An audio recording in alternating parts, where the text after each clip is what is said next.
All right, we're live. Hey guys, excited to be here. I'm Ganesh Swami. I'm one of the founders of Covalent. Covalent is a indexing and query protocol for Web3. And I'm going to let my colleague Harish share the rest of the presentation. But I want to kick this off with a little story about Covalent and how we got here.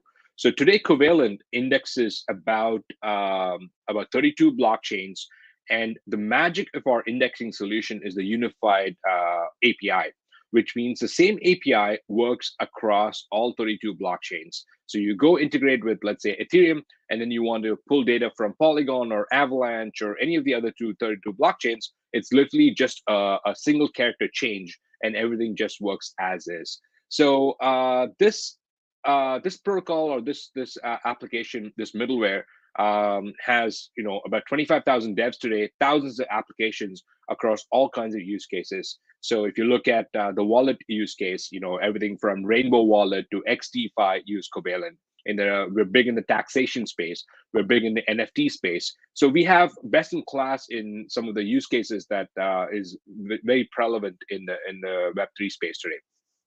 But the journey here hasn't been a smooth line. It hasn't been straightforward.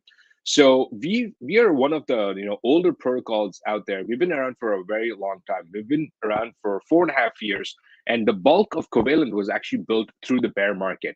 So a little bit of a flashback, a little bit of a story here.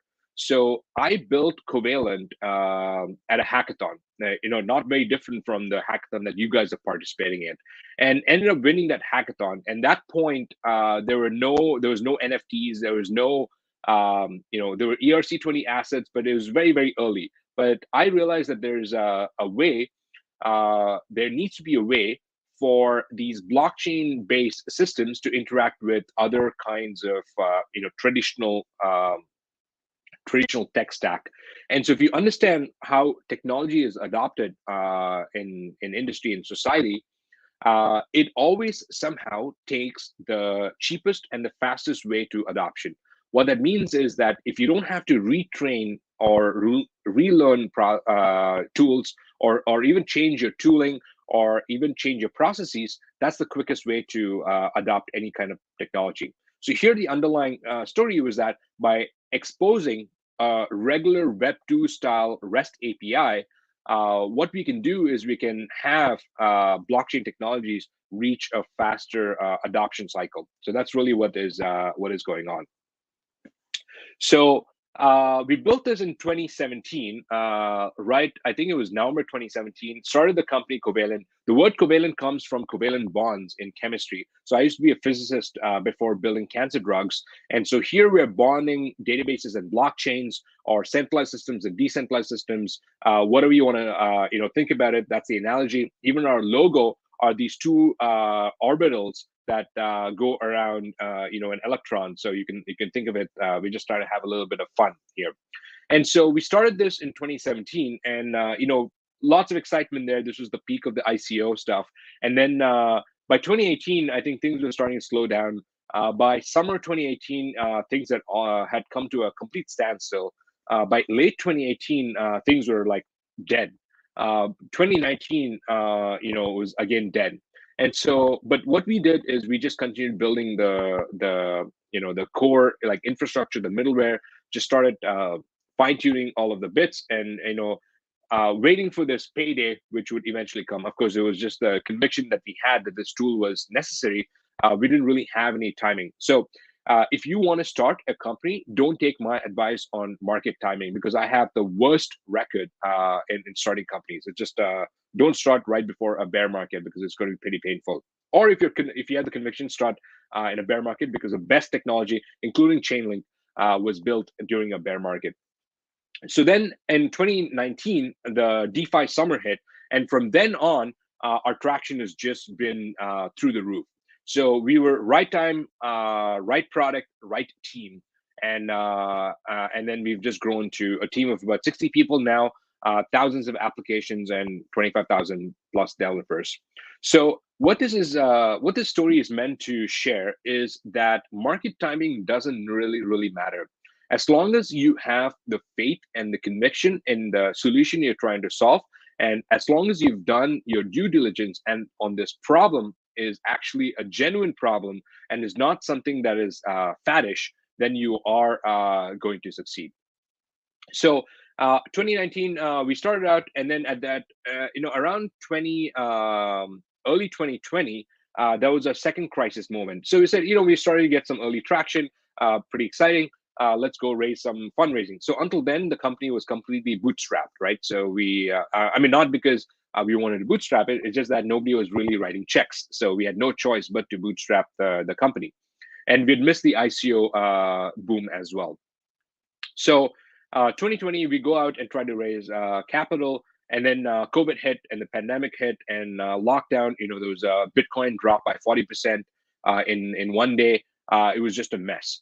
And so at this point, you realized, okay, we've been spending we spent almost 2.5 years on Covalent, and we had nothing to show for it. No customers, no traction, no revenue. But what we had is a cool technology. We had a pretty solid team. The team was very thin. It was only 3 people. And what do we do now?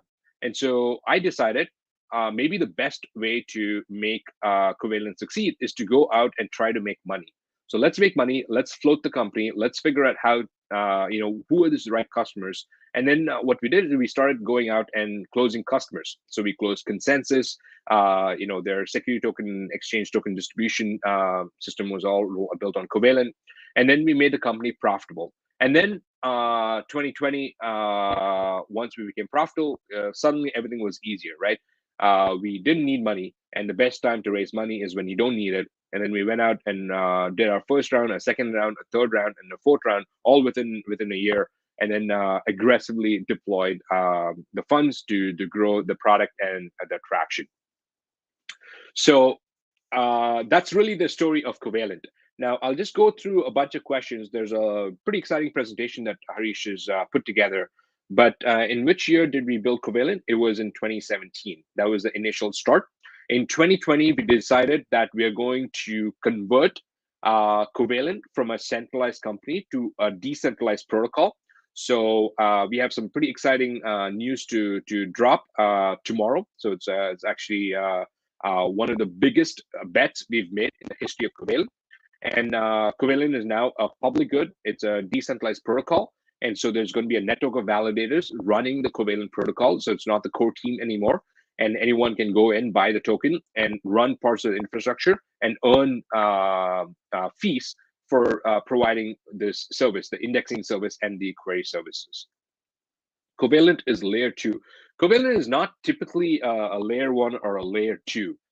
What it is a indexing and query services. And we rely on another layer 2 for the settlement, for the accounting, right? You say which operator has answered so many queries, which operator has done the indexing, a good job with the indexing. So we need a layer 2 to settle, to make those accounting decisions. And there we've picked Moonbeam, which is a Polkadot parachain, to do the settlement. All right, so if there are no further questions, I will head it off to Harish.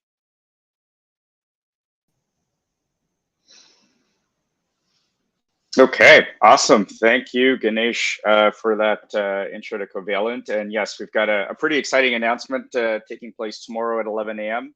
on our Twitter Spaces. So do come check that out. I'm going to spend a little bit of time talking about our API and doing a little bit of a walkthrough of the endpoints and the on-chain data that we provide. And then I'm actually going to walk through how you can use Chainlink's external adapter to make a call to the Covalent API and pull in all sorts of interesting on-chain data into a smart contract. And you're able to actually make a call to any of our endpoints and pull in all sorts of unique data feeds into a smart contract. So this might be things like, NFT collection floor prices. It could be sort of liquidity, volume information for DEXs. So I know Chainlink's got all sorts of price feeds that they support natively. And so the idea here is, how can you use Chainlink and Covalent to pull in, maybe sort of non-conventional or other unique data feeds into a smart contract, and then build out the automation in your contract with that. So that's what I'm going to kind of walk you through with some code examples. So if you go to covalenthq.com/platform, you can sign up for an API key. I'm just going to talk a little bit about how we've structured our API. So we basically run full archive nodes for every single blockchain that we index, and that includes most EVMs. In terms of supporting balances, we also now support Solana. And so the classification of our endpoints is broken down into sort of two main categories with a third new category on the way. So Class A, these are our sort of bread and butter suite of endpoints. You can pull balances, transactions, NFT data across, I think, over 30 plus supported blockchains. And the request and response setup is exactly the same. The only thing you're changing is this parameter known as the chain ID in order to pull that same data, whether it's from Ethereum or Polygon or Avalanche or any supported EVM or even Solana. You just do that by changing one parameter. The Class B suite of endpoints, that was sort of our initial foray to create these protocol-specific endpoints. And we found out pretty quickly that with the growth in DeFi and some other Web3 applications, that for us to do this is not exactly sustainable. So what we've done is we sort of boiled the Class B endpoints down into a core set of endpoints for some of the larger protocols. And then we have a suite of endpoints around what we call our Uniswap clones, or XY=K endpoints. And so you can use, I think there's like 9 or 10 different endpoints there to basically build out entire DEX dashboards by using that suite of endpoints. So that's the Class B. And then what we're really excited about is the idea of our community helping build out some of the API endpoints that are of value to them.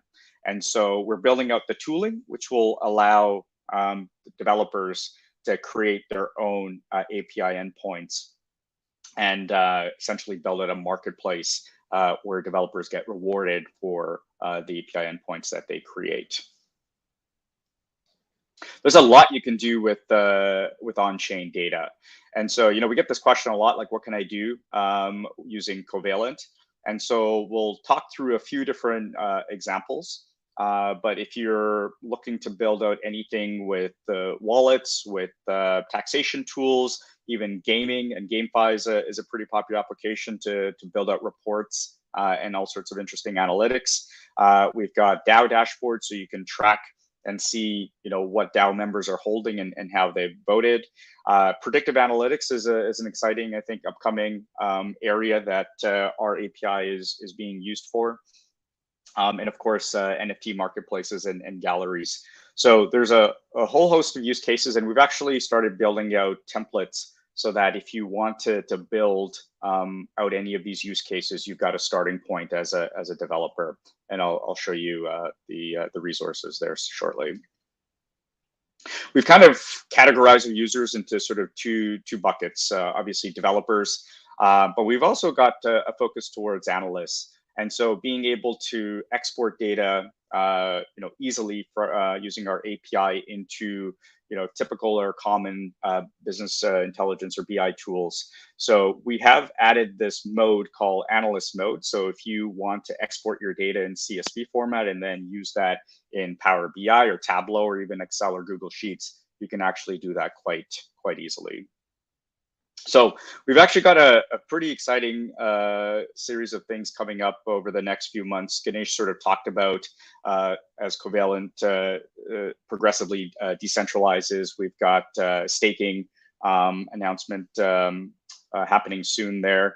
We are focused on the community helping us build out a suite of API endpoints that are valuable for their use cases.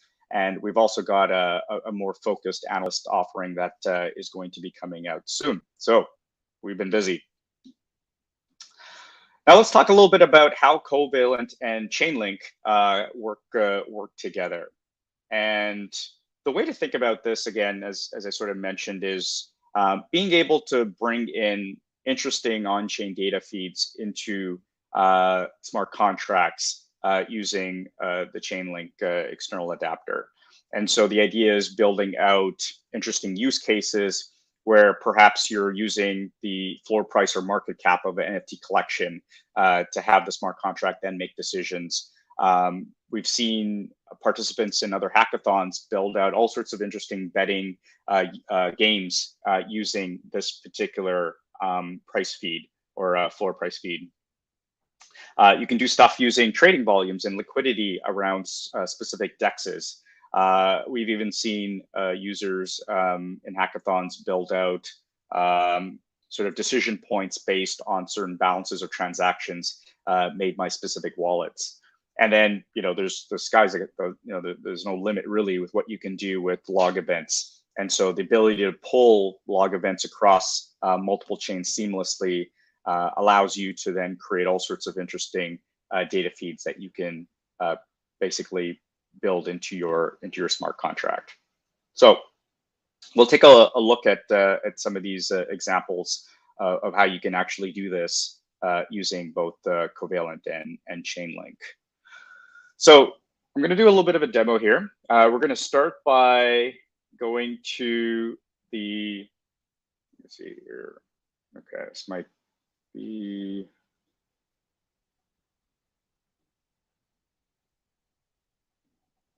Okay, so this is our API reference. When you sign up for an API key, you get a link to the API reference, and it's kind of where you get all the core documentation and the ability to actually run queries directly from the browser. And so, as mentioned, we've got sort of the Class A, Class B categorization of our endpoints. We even have a few pricing endpoints. But first, I'll just talk about some of the overview elements for using our API. So it is currently free for developers to use as we build out our decentralized network. So until then, the API is free to use. It does come with some built-in limitations, such as roughly 5 requests per second per API key. We've got refresh rates of 2 blocks in terms of what we classify as a real-time API, and batched endpoints have a delay of 30 minutes. And in terms of basically pagination, you can set the page size, and by default, you get 100 items per request. The reason this is actually important is in the code examples that I'm going to be walking through and using some of the default oracles for developer relations. The response size that you can actually get back and have it processed is I think set. So the way you can ensure that you're not having the oracle try to handle a very large response load, in which case it won't actually even process it, is to set the page size, for example. So you might find that instead of using or just having the default, you might need to drop this to like 10 or something even smaller in order to ensure you're not running into the built-in limit there. We've got a few global settings, and that kind of applies across all endpoints. So you can set your network. We've got, again, over 30 supported blockchains. You can set your currency. And then, as mentioned, you've got sort of these 2 key modes, the developer mode, in which case you get your responses in sort of a standard JSON format. And you've also got analyst mode, in which case you get it in CSV and tabular format. So let's take a look at some of our Class A endpoints. So we've got 4 different sections that we've broken out your Class A to. So balances, if you need to get your token balances, we support not only the ERC20 standard, but of course your NFTs, both 721 and 1155 standards. You can actually just run these sample queries directly in the browser, see what the response looks like. And as mentioned, you can get this both in JSON, or if you switch this to analyst mode, you can get this in tabular and you can export this as a CSV. Some of our other sort of key endpoints under balances is being able to get the token holders for any token contract. You can get that for a particular block height, or you can get the change in token holders across a range of block heights. Under NFT category, so you can get all the tokens associated with an NFT contract. You can get the transactions, but we've also added a couple of new endpoints which are really interesting. So being able to get the NFT market caps for each of the networks that we've got that we support. So if you wanted to get, and maybe we'll just change this back to developer mode. If you want to get the all the top collections and their market cap, you can get that data with this particular global view. You can also get historical data for NFT collection. So if you wanted to get the historical floor price or volume and be able to trend that, you can also do that by specifying the particular NFT collection that you want to get that data for. So, for example, we've got the Bored Ape Yacht Club, and you've got your time series data as well as the images for some of the, I think, the first 5 NFTs of that collection. And then under our base category, so you can get all your log events by a contract address. You can also get log events by a topic hash. Some of the more standard and base data that you might need for your application. So moving on to Class B, this is where, again, we sort of started by focusing on protocols and building out a suite of endpoints for them. The main one I'm going to touch upon is this XY equals K, which is a category with a suite of endpoints. And again, this is to enable you to build DEX's dashboards very, very quickly. You've got all your pool data, your balances, your tokens, all of that from just a standard suite of endpoints. These are all built on Uniswap v2 clones. So any DEX that is a Uniswap v2 clone, we can basically support it with these suite of endpoints. So I know the likes of SpiritSwap and others use us quite heavily to be able to power their analytics. Okay, so that's and then just some pricing endpoints. If you want to get historical prices or spot prices, you can get that using this particular set of endpoints.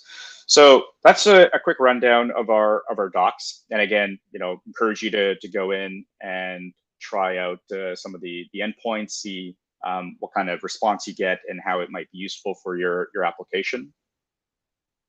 I'm going to switch over now to our knowledge base, which is just at covalenthq.com/docs. And this is, again, a resource for our ecosystem. So you've got content for developers. We've got a full list of all our supported chains and details about each of those networks. We've also got a section here for our network. So if you're interested to learn a little bit more about the decentralized network, you can actually go through the section here and get all those interesting details. The area I'm going to focus on here is under developer and developer tools.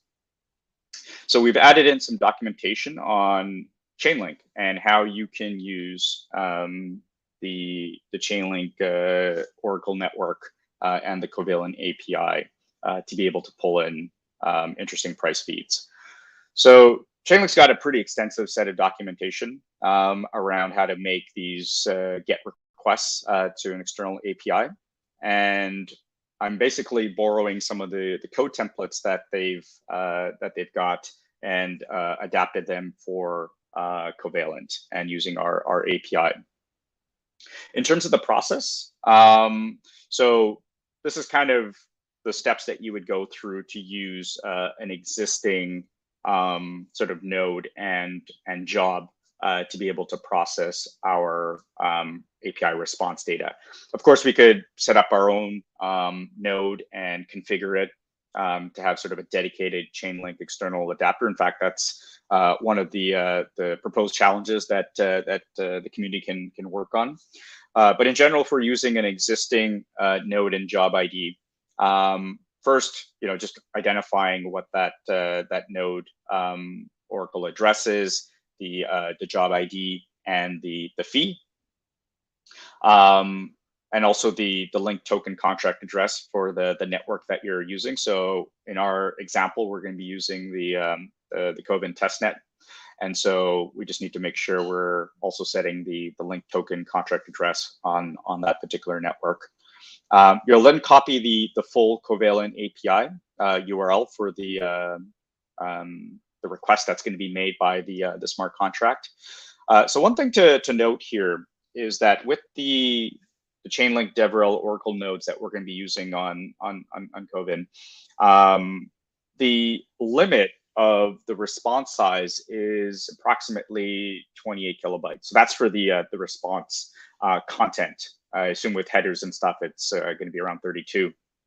So what that means is you want to make sure that when you're calling the Covalent API, you want to set parameters such as the page size appropriately so that your response isn't larger than 28 kilobytes. Otherwise, you'll find that the node won't actually provide you with the response. You then set the appropriate path to get the particular data that you want from the JSON response object. You'll then compile, deploy the contract, note the address, and then you'll have to send that address some link tokens, which is paid by the contract to the node that is processing the request. And there's a pretty solid faucet that Chainlink has got. So for all their supported networks, both mainnet, testnet, or for all their testnets, you can use a faucet to get some test tokens. And then you'll just call your function, your smart contract function, which in turn then makes the call to the Covalent API.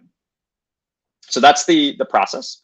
And so we've got two code examples here. You can actually use these examples to basically pull data from any of our endpoints, as long as your response is under that sort of 28 kilobyte threshold. So we've got an example here for string data, and we've also got here if you want to get pricing information as a UN 256, you can use this example here. And note that the job ID is different for the type of data that you're wanting to get returned. So let's go through the first one here, which is for a piece of string. And the API that I'm actually going to call is this one here. So in particular, I am going to try to grab this string here, which is the floor price in Wei over the past 7 days for this particular collection. And I'm just going to use Remix to do this. So let me just share that screen, that tab here.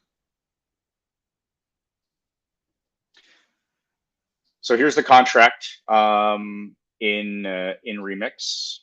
This is the floor price. And again, what we've done is these are again sort of set by defaults. I got to give, at the end, I'll give a mention of where I'm getting some of this this template code here, but there was actually a fix being pushed out to the Chainlink documentations that I had to go into to find the correct job ID. So thanks to the developer who pushed that fix as a PR, it actually made a big difference to get this to work correctly. So we're going to request the floor price. This is again mostly boilerplate here. Here we set the API endpoint that we want to hit. And then here is where we define the path to get our floor price in Wei. And so you just need to follow the path of your JSON response to get the particular data that you want.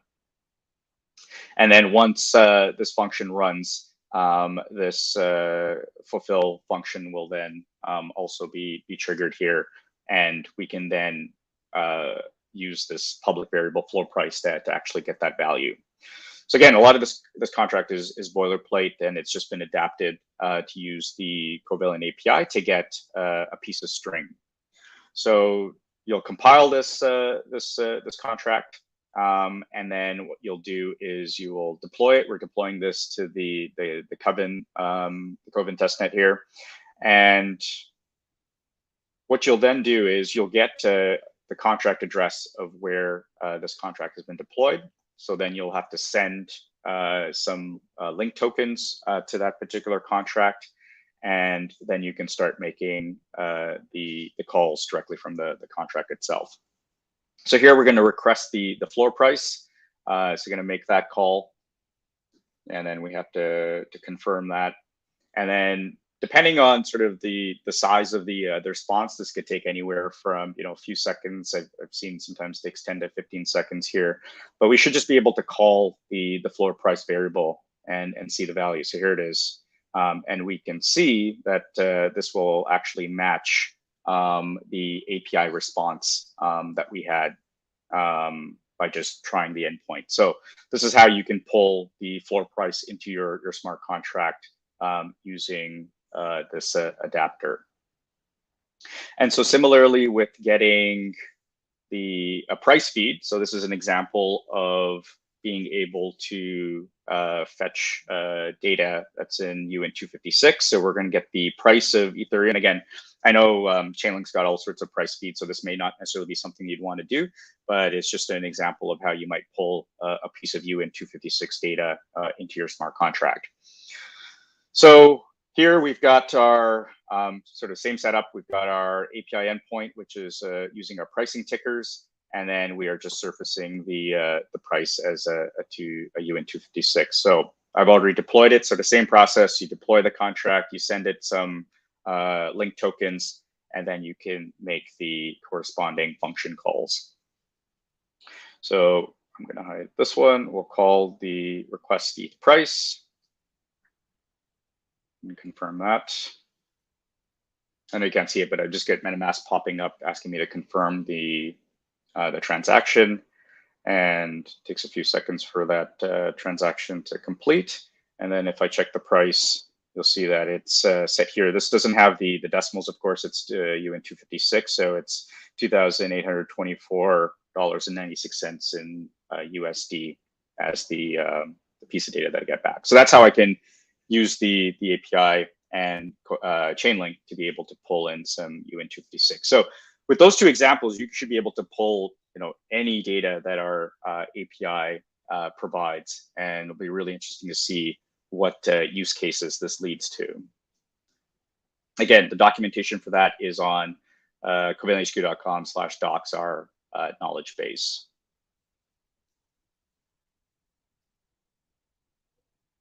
Okay, so just going to jump back to the presentation. So for this hackathon, we've got $10,000 in stablecoin that we are providing, with a top prize of 3,000 and a minimum prize of 500. And you can basically use any API, and you have to obviously use Chainlink. And so what we want to see developers build is some sort of dApp using a smart contract pulling basically any on-chain data. And here are just some examples of the ones that I've talked about that might be quite interesting to build, all sorts of various use cases off of. So floor price, market cap, trading volumes, liquidity, balance transactions, log events. All of those are very interesting very interesting data feeds to pull into a smart contract. If you want, you can actually also create an external adapter specifically for the Covalent API. And I know there's a list here of all the different adapters that have been built, and you can add Covalent to this list of external adapters. So that would be one of the other bounties that you could take advantage of. So again, we got 10K pool here, 3,000 for the top prize, and 500 for just trying and experimenting and seeing what you can build. Really, the idea is to incentivize many of you to try to use our API and pull interesting data feeds into your smart contract. Okay, so we talked about the API docs. We talked about some of the use cases, and we also talked about the knowledge base. And again, all of those are great resources for developers, and in particular, the knowledge base where we've got the Chainlink examples that you can go through and try to build out your smart contract. Cool. So that's it. Thank you so much for joining. Good luck with your builds. And I'm just going to look through the list here of comments. So, do you support Polkadot chain? So currently, we're actually launching our network on Moonbeam, which is part of the Polkadot ecosystem. So we do have support for Moonbeam. We actually also have support for ASHPREET. So there are different parachains that we are supporting. Most of them that have some compatibility with EVMs is sort of our starting point. So what data are we calling from Chainlink versus data we're calling from Covalent? So Chainlink, of course, has got all sorts of various price feeds. So whether sports data, all sorts of off-chain data. The idea here is to try to be able to use various on-chain data feeds into your smart contract. And so the data that you're actually calling is using Covalent for on-chain data. And you get the standard request response format, so you can actually make the call across a whole bunch of different chains, supported chains. And when you're coding this, it you can kind of build that into your smart contract, because the path will be exactly the same every single time, which is quite powerful.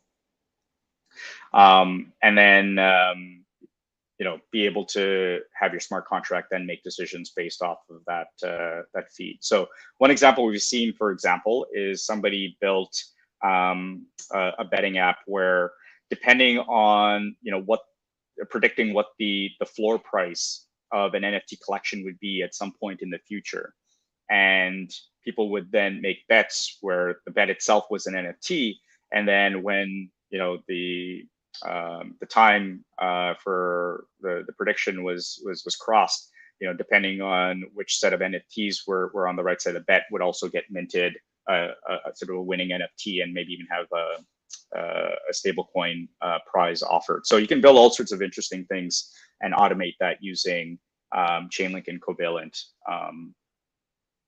Hope that answers the question. Can this API be used to pull in data from a game? So yeah, I mean, if it's on-chain data for a game, you can absolutely pull this data. So we've actually done a bunch of analysis for some of the top games in the ecosystem. Again, if you go to our webpage, you'll be able to see a link to that report. But you absolutely can pull in on-chain data associated with a game into your smart contract, basically, if you wanted to use, again, Covalent and Chainlink to do so. Is there an advantage to not being open source? Good question. So again, the whole idea with how we've approached our product to date is ensuring that we built something that has product market fit, and B, being able to get that validation from the market to improve the product to a point where we can say, all right, we actually have something of value here. And that's also part and parcel of why we're now going through this progressive decentralization process, because there are obviously advantages of being open source. So everything from the lock specimen spec that we've published, which is basically a data provenance model, so you can sort of track and sort of have this proof on chain about sort of the data that you're actually pulling or accessing. All of this, I think, contributes to ensuring that the data's got this transparency model behind it. And then in addition to that, the sort of these community Class C endpoints is another opportunity to empower developers to basically build custom endpoints that other members of the community can take advantage of.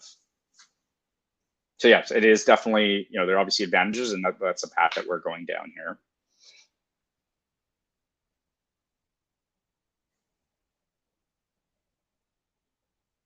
So instead of me integrating my smart contract using Chainlink's VRF code, I could use Covalent API, get that same data from Chainlink. Yes, exactly. So you can actually pull, any on-chain data using our API into your smart contract. So just like we did the floor price, if there's other on-chain data that you need, you can pull that quite easily.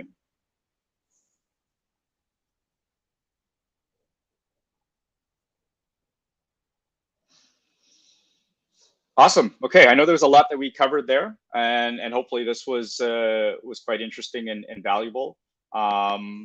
Let me just highlight a couple of quick things here before we wrap up. So let me share.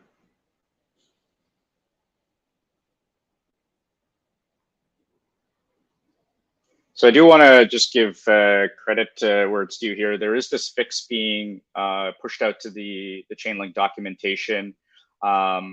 So Amin and group who've done this, this example that they pushed out here with the correct job ID is basically what I use in order to be able to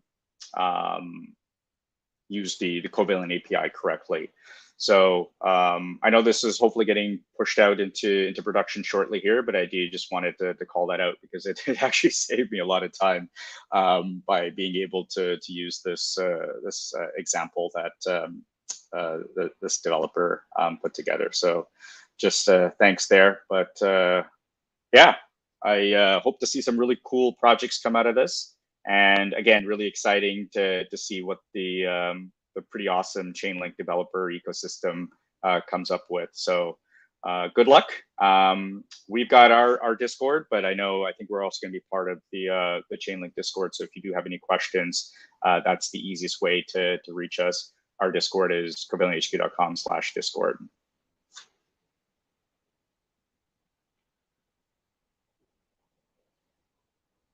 Okay, well, if there are no other questions, we'll leave it at that. Thank you so much, everybody, for your time. Appreciate you joining us, and look forward to seeing what you all build.